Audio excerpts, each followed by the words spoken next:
I will be talking about the progress, challenge, and I would like to use this opportunity to give you an update on where the RBM Partnership is and some of the priorities we have and the progress that we have made since I joined the partnership. So my talk is structured around providing a global malaria progress, challenge, building the partnership, and the strategic priorities that we are working on. I think this has been touched upon by Alan and David and Joy as well. The years from 2000 to 2015 has been a story of success for malaria. We have seen unprecedented progress in malaria control, and looking at the 2016 World Malaria Report, global incidence has gone down by 41%, mortality has gone down by 62%, and the continent that shared the highest burden is also the continent that has made the progress, particularly from 2010 to 2015. So this progress has been made possible because of the political commitment in both donor countries as well as endemic countries, and the availability of new tools, which has been quickly scaled up, and significant scale-up of core interventions, and obviously the unprecedented level of financing. So looking at some of the critical indicators, 51% of under 5 children in public facilities received malaria diagnostic testing, as compared to 29% in 2010. This is reported by WHO by taking into account malaria indicator surveys that were conducted in 23 sub-Saharan African countries. Obviously, this shows good progress. And 31% of eligible pregnant women were receiving IPTP, as compared to the 6% which was reported in 2010. Good progress, but a lot of room for improvement, because this average for antenatal care attendance in sub-Saharan Africa is 70%. So the women are coming to the facilities, but they are not getting IPTP. And 53% of the population at risk in sub-Saharan Africa slept under an ITN in 2015, which is an increase from the 30% that was reported in 2010. So as you know, there is substantial coverage gaps. 36% of children with fever are not taken to care.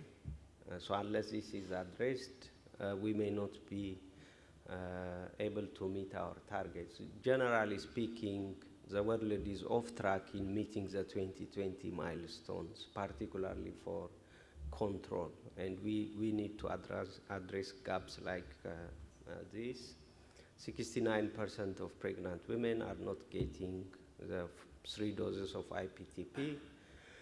And recently, WHO, the MCH department, has revised their antenatal care follow-up guidance, and sadly, IPTP is not included in the list of interventions, so we really need to make sure that these are captured and effectively communicated to the countries, the service delivery platforms, and so on.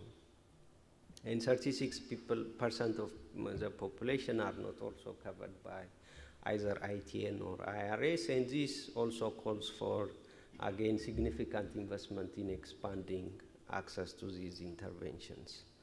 As all of you know, 212 million cases have been reported in 2015, and this is a high number. Our collective ambition, as Alan indicated, is to achieve elimination and eventual eradication, and it is really critical to accelerate the reduction of these cases if we are serious about elimination. And we have obviously very high deaths from a disease that is totally curable, easy to diagnose, and easy to manage. As all of you know, this is one of the challenges we have, biological resistance, particularly insecticide resistance. Most countries in sub-Saharan Africa have reported, around 29 countries have reported resistance to 2 or more insecticides, which make it even more challenging. And the need for rolling out new tools the need is greater now.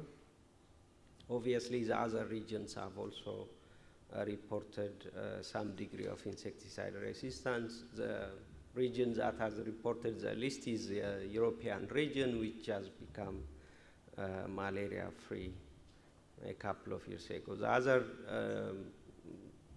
challenge we have is artemisinin resistance, and this has to also be properly addressed. The Greater Mekong region has reported resistance to the number of combinations, and particularly the high failure rate that was reported from Cambodia for 4 different ACTs is a cause for concern.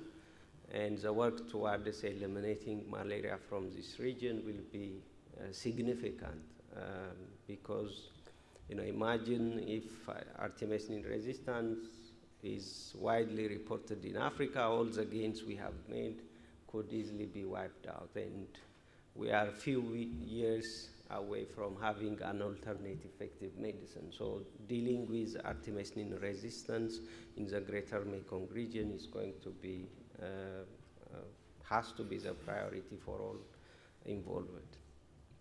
So I will now briefly talk about the partnership.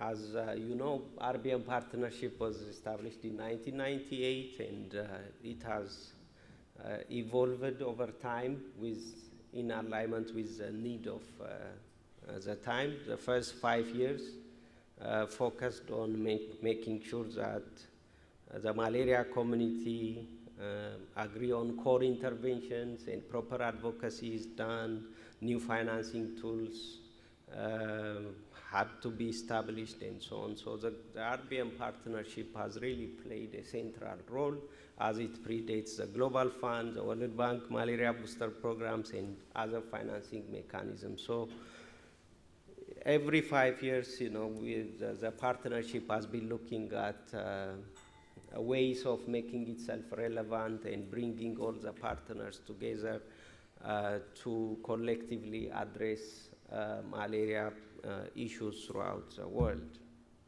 So between 2010 and 2015, the focus has always been to make sure that collectively we meet the MDG goals, and now the focus from 2015 onwards would be to build a partnership that can lead the global malaria partners towards a malaria-free world, with a focus on accelerating reduction as well as elimination. So in the reform document and in the bylaws that was approved by the board, the revitalized RBM partnership needs to have greater multi-sectoral engagement and cross-border collaboration. These have to be the hallmark of the partnership, because we are moving towards elimination and shrinking the malaria map. So multi-sectoral collaboration, cross-border collaboration is going to be critical. And this is also essential for meeting the SDG goals. So this change will provide the partnership to create forums for committed partners to engage in collective action, provide efficient operational coordination to support endemic countries, and also deepen RBM's expertise in core areas, primarily in resource mobilization, communication, country support, and financing, and as well as engaging senior leadership from countries, the private sector, and civil societies as well. So the new governance structure is we have a partnership board, which is a lean board as compared to the previous one, which was very large and in a way ineffective. But we have a very good group of board members who provide guidance and leadership to the whole partnership. We have a CEO and management team. We have partner committees which are now providing the platform for engagement of our partners, and we have also retained the working groups. So these are basically this is the architecture of the new RBM. As I said, our chair, the board, we have 14 board members, had 15. One board member had stepped down after taking a new role in the new U.S. administration, Admiral Tim Zimmer. But we have 14 board members who are really good, technically competent, and have the interest of the partnership at heart. One of the reasons for the reform at the board level, which used to be a constituency-based board, is to make sure that we follow a private sector kind of approach where the board members does not bring in the constituency representation, but they would bring in skill and expertise, which is very much needed to provide stewardship for the global fight against malaria. So RBM's core functions, as I said, is convening, coordination, resource mobilization, and mission-critical support to the countries. We have the management team in place. Advocacy and Resource Mobilization Partner Committee Manager will join us in December. So, yeah, it's a small team, but I believe it will be a very high-performing team. So some of the priorities I have come on board has been, the top priority for me was the engagement with China, because China is an important stakeholder in the global fight against malaria. And China is already investing a lot of resources in malaria endemic countries. And as all of you know, China likes to do most investments through bilateral mechanisms. So we have to strategize and position the engagement of China to benefit our collective aspiration of eliminating malaria. So our broader objectives of our engagement with China is first to forge a strong partnership and substantially increase the role of China in the global fight against malaria, and to also ensure that its support, which is primarily, as I said, provided through bilateral mechanisms, is aligned with national malaria programmatic needs. As a former minister and as a former program manager, I can tell you that sometimes bilateral aid from China is not what you ask for, because when you compare China's support to countries, health is a tiny, tiny portion.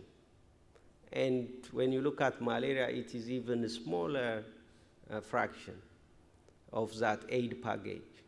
So usually it is the ministries of finance who negotiate the kind of support that countries get from China. So health and malaria interventions are often overlooked. And it is decided by the Chinese side on what sort of support that could be extended to the countries. So I think ensuring that this mechanism is completely revamped and China's support is properly and perfectly aligned with the needs of the countries is one of the higher objectives that we want to achieve through this collaboration. And China can also contribute in innovation and provision of quality assured products, and also building capacity in surveillance and implementing some interventions such as IRS operations. So what we have done is there was a big event in August in China, the Health Silk Road, the Health Silk Road Initiative, and the meeting was opened by the Deputy Premier, and WHO DG Tedros was there, and it was a high-level meeting with some ministers attending the conference. We had thematic session on malaria elimination, and as part of that thematic discussion, we agreed to set up a steering group comprising from China side, from MOFCOM, from Ministry of Health, from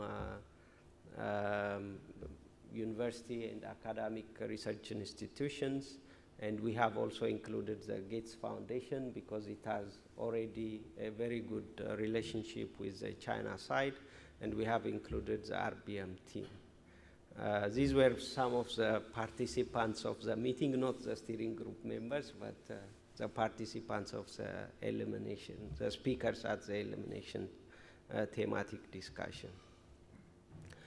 Another initiative that we are pursuing is a regional coordination in Sahel countries, 7 Sahel countries, where the government of Monaco has a very strong interest in forging regional collaboration in 7 Sahel countries, which can potentially eliminate malaria.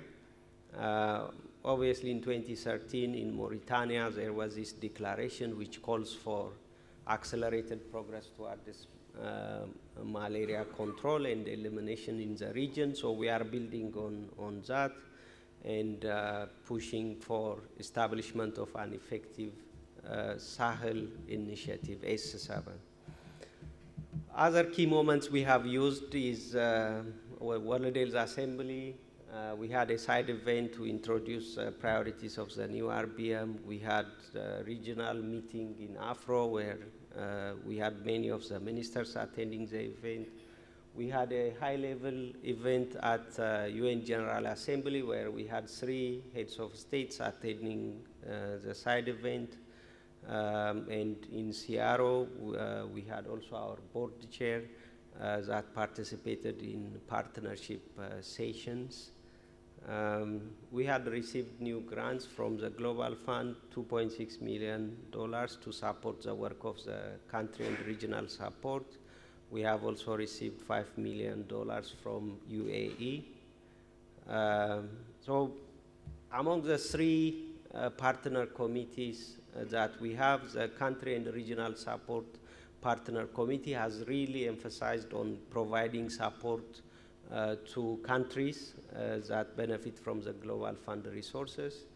And this support from 2018 to 2020 could potentially unlock up to $3 billion for malaria, and 94% of the applications were successful, so the kind of support that has been extended by the partner committee has been very good. And for the first time in RBM's history, this support was extended beyond Africa, so countries from 4 other regions, WHO regions, have also participated in the mock TRPs and have received technical support from RBM. DRC is another country where I believe we have a massive opportunity. We have a very strong minister who is reform-minded. I believe in the power of people who provide leadership, not people in position of authority, but true leaders. And I believe Dr. Oli Kalenga, the new Minister of Health of DRC, is a true leader. So we have to seize that moment and support DRC to roll out effective reforms that can put the country on the right trajectory to make good progress. So one of the initiatives he plans to launch is the establishment of a public health institute which focuses on surveillance, research, and lab capacity. And we are positioning malaria as one of the 4 diseases he wants to prioritize to deal with using the new reform. Our Advocacy and Resource Mobilization Partner Committee is also working on leadership, new donors, existing donors, and private sector to be active participants in the overall activities of the partnership. One such initiative that will be overseen by the Advocacy and Resource Mobilization Partner Committee is Malaria Financing Task Force. As you have seen from Alan's presentation, the financial need for malaria to meet our 2020 milestones, the 2030 goals, and to meet the eradication targets is huge. Although the return is, the return on investment is very attractive, raising that kind of resource is going to be challenging. And most of the resources have to come from domestic means. We don't think that overseas development assistance would play the substantial role in meeting that gap, financial gap. So there is a need to work with the countries to look for ways of substantially increasing domestic resources. So over the last 15, 20 years, there has been global engagements that looks at, the kinds of return on investments and advocacy message and why countries need to focus on domestic resources. That advocacy at global, regional level has been done, and people are aware. The second work that has been carried out by most of our partners is the technical analysis, where that money is going to come from. What sort of innovative financing schemes will be available to governments. But the two has never made together to substantially increase domestic allocation for health. So what we are trying to do through the Malaria Financing Task Force is to build on this global advocacy work and the country level technical financial analysis that has been carried out, and to make it a domestic political agenda that would result in substantial increase to domestic allocation. Ultimately, resource allocation at the country level is a political decision. And that political decision is dictated by key influencers that understand and champion the importance of carrying a malaria elimination agenda. So we want to work with selected countries, 4 countries.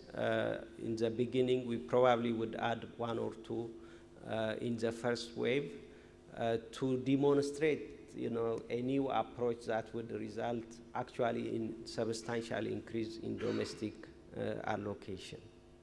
Our strategic communication group has also been working, and all those key moments and side events have been organized by the Strategic Communication Partner Committees. It's one of the best committees we have.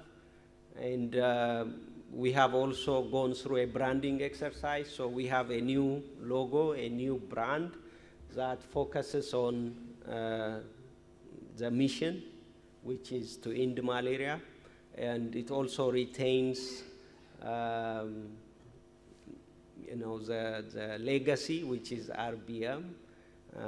So as you can read from the rationale for the choice, I truly believe that this is a neat logo which communicates the mission, easy to read, and appropriate to the digital age. So we really want to move forward. This has been officially launched at the UN General Assembly, and the actual rolling out of the brand and the logo will be carried out in subsequent months, but we do not want to really focus on the brand, but rather the mission, which is a partnership to end malaria. I know I am taking a lot of time, but I really want to touch upon the key priorities that the partnership should focus, in moving forward. The first one would be keeping malaria high on the political agenda, which is the most challenging part. As all of you know,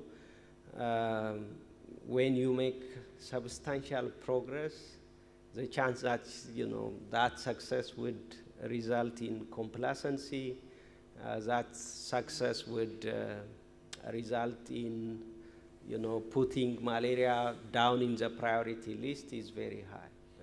It's not only the politicians, but the people are also complacent. I mean, my own country, Ethiopia, you can see this in many places. We used to have 15 million cases per year in the early 2000s. Now that number has gone down to 1 million. And everywhere you go, people say, no, malaria is a disease of the past. But if all these investments that are going into the country is not there, malaria can come back. And when it comes back with vengeance. So we really need to develop sets of messages that keep the communities, the private sector, civil societies, and political leaders to continue to prioritize malaria. And elimination gives us that ammunition. So we are not asking a perpetual focus and investment on malaria, forever, but to step up our investments to end malaria, in a feasible time period. So that requires political commitment. So that would be the focus.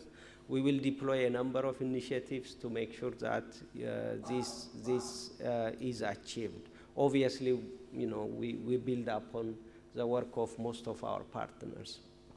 The second focus, which also fits into the first priority, is establishment of regional malaria initiatives. And regional malaria initiatives can be the platforms for focus, priority discussions, and so on. And the third focus will be to increase malaria financing. So in terms of, to touch upon some of the strategic initiatives we want to carry out as part of, keeping malaria high on the political agenda is the first one would be, to make sure that we are doing the right kind of messaging. And the second one would be to build a multi-sectoral partnership. We all talk about malaria as a disease of poverty. And we all understand, and through the AIM document, GTS, and all the strategic documents we have developed, multi-sectoral response is the way to go for malaria elimination. But if you look at the partnership itself, we have more than 800 partners which are formally registered as RBM partners. You don't find any other sector outside of the health sector. We have some private sector members, but the majority are NGOs, civil societies, ministries of health working in health and in malaria in particular. So building an inclusive multi-sectoral partnership is one way of keeping malaria high on the agenda. And we have to also try to establish all-party parliamentary groups on malaria. The UK and US have and still are the major contributors of finance to malaria. And this can partly attributed to the parliamentary groups, which provides stability and continuity in terms of political prioritization, regardless of change of administrations. So the recent announcement by the US government to continue and increase its commitment to malaria is partly attributed to the strong bipartisan support in Congress and Senate. So we need to have these kind of groupings, committed, parliamentarians in both donor countries as well as endemic countries to push for malaria elimination and financing and so on and so forth.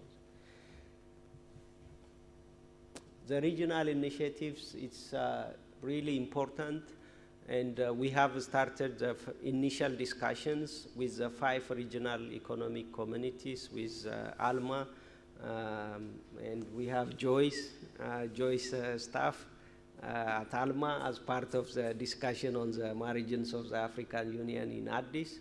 There is a strong interest from the regional economic communities to take up the issue of malaria and push for elimination. And I see this as a huge opportunity to access new sources of revenue as well. These regional economic communities have customs union, for instance. You know, if you take SADC, it has a very strong customs union which, you know, puts tariffs on goods and services that are imported into the region. So by working with these regional economic communities and putting that investment case, the return on investment to the authorities, there is a potential that we can introduce new tariffs that can be earmarked for the work of malaria elimination as a region. And this requires collective action at the regional level. And we are in the process of signing a trilateral MOU between the RBM Partnership, ALMA, and the regional economic communities to take this issue forward. Obviously, you know, the programmatic needs on why we need you know, regional initiatives is clear. Countries that are not making progress on the left side, you can, you know, basically look at, observe that, you know, it follows a regional pattern, at least in Africa. So the increase in financing, I will just say one word. When you look at this figure from the World Malaria Report, you can observe that apart from a slight increase in 2013, from 2010 to 2015, malaria finance more or less remains flat. And this is a cause for concern because in the first slide, I have reported that we still have huge coverage gaps and the financing has remained flat. And this ultimately would, you know, lead us to more programmatic gaps. Second, we are having much of the money that is contributed, 2/3 of the money is contributed by a handful of donors. 35% by the US, 16% by the UK. And nearly 45% of the finance is channeled through the Global Fund. Believe me, I love Global Fund. It is the best mechanism, you know, the global community has created. But when nearly 50% of your finance is channeled through one mechanism, if something goes wrong along the way with that mechanism, the susceptibility and the vulnerability of the financing is very high. That's why we really need to think about creating regional financing facilities, increasing domestic resources, and diversifying the funding base is going to be really critical. And the other worrying trend, what you see from the financing, is 90% of the commodities are financed by external donors. So the endemic countries contribute 1/3 of the money, and that money is usually health system cost. So primarily human resource cost that you cannot reprogram. You know, you cannot reprogram a salary money and buy nets or insecticides or ACTs. So the flexibility at the country level is not there in terms of smarter targeting and better financial flow to the different programmatic areas. So it's really important to pay attention to this financing landscape. And that's why we need a substantial increase in domestic resources and new resources that would support our collective work in malaria. Thank you very much.